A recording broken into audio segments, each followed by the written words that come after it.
Magandang umaga po sa inyong lahat. Magandang umaga po.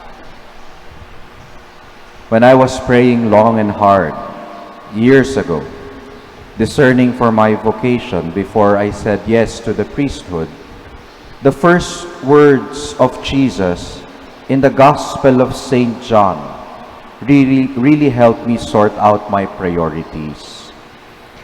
In the Gospel of St. John, the first time Jesus spoke, he said this, "What are you looking for?" These was his words, and it spoke to me in my tiring search for purpose and meaning. I was 30 years old already back then when I received my acceptance letter to the seminary, and I was weighing all my options, my chance to study in Rome, to go back to the UK and permanently settle there, or take a huge leap of faith in the seminary. Sabi ko, kung hindi ko susubukan ngayon, hindi ko malalaman. Fast forward, 9 years later, Jesus showed me what I was looking for. He just didn't tell me, he showed me. And now I am his priest, filled with purpose and mission. And today, from the Gospel of St. John, we hear Jesus' first words after his resurrection. Whom are you looking for? Jesus always knows the right questions to ask. He has his ways with words, and he always knows how to make people reflect and journey within.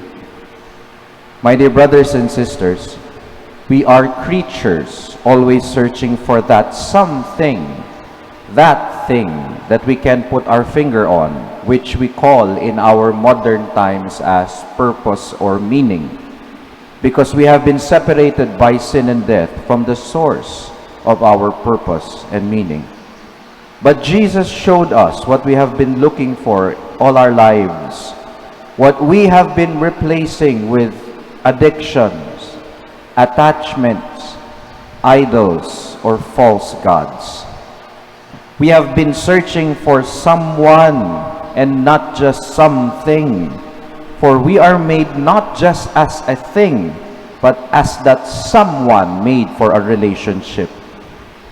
That is why God became man in Jesus, to establish an intimate relationship with us as originally intended before the fall. Now that we have been saved and freed by a friend, a close friend, from sin and death, by his passion, death, and resurrection, there is no doubt that it is God in Jesus who made us sons and daughters of the Father once more.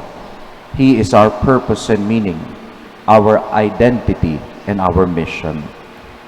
But his words to Mary Magdalene after his victory in the resurrection is also a stark reminder that whenever this world tries to question or cast doubts on our Christian identity and mission, while we are awaiting for his second coming, and in our loving response to our mission to spread the good news of his resurrection, whenever we are tried by our sufferings, tested by our temptations, remember our God, our friend, who calls us by our name and reminds us of that someone we have already found and who is not going away, for he is Emmanuel, God with us. Let Mary Magdalene's kerygma, her words proclaiming the good news of the resurrection, be the source of our strength in times of suffering and of longing. I have seen the Lord. And through us, in our perseverance, in our mission and witnessing, may others find what and whom they are looking for, to acclaim at last that their search is over. For through us, hopefully, they may say, I have seen the Lord. Amen.